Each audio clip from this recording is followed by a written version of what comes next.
कार्तिक मास में एक बुढ़िया माई रोज तुलसी माता के पास जाती और प्यार से जल चढ़ाती।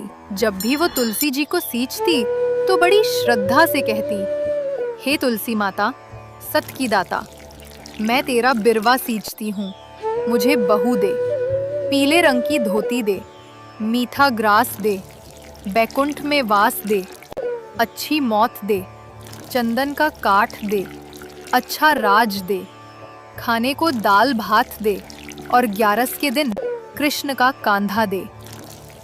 हर दिन वो यही प्रार्थना करती थी।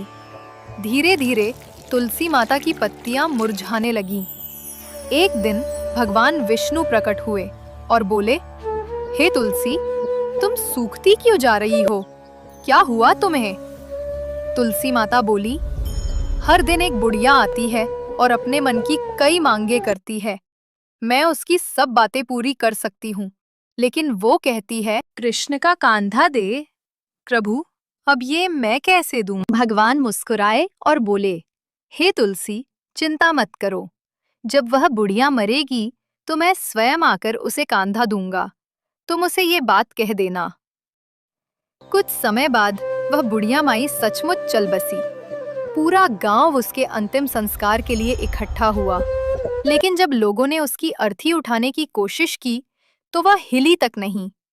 वह इतनी भारी हो गई कि किसी से उठाई नहीं जा रही थी। गांव के लोग हैरान थे। ये तो बड़ी भक्ति करने वाली थी, पूजा पाठ में लगी रहती थी, फिर इसकी अर्थी इतनी भारी क्यों? तभी एक वृद्ध ब्राह्मण वहां आया। असल में वही भगवान श्री कृष्ण थे, भेष बदलकर। उन्होंने पूछा, ये कैसी भीड़ लगी है? लोग बोले, बाबा, एक बुढ़िया मर गई है, ये बड़ी पापिन रही होगी, तभी इसकी अर्थी नहीं उठ रही। भगवान ने कहा, मुझे इसके कान में कुछ कहने दो, फिर देखना सब ठीक हो जाएगा।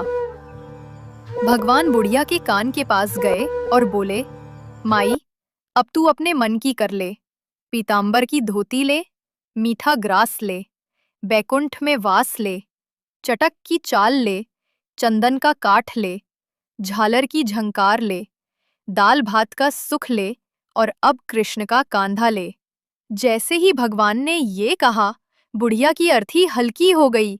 सब लोग आश्चर्य में रह गए और भगवान स्वयं उसके शरीर को कांधा देकर श्मशान तक ले गए।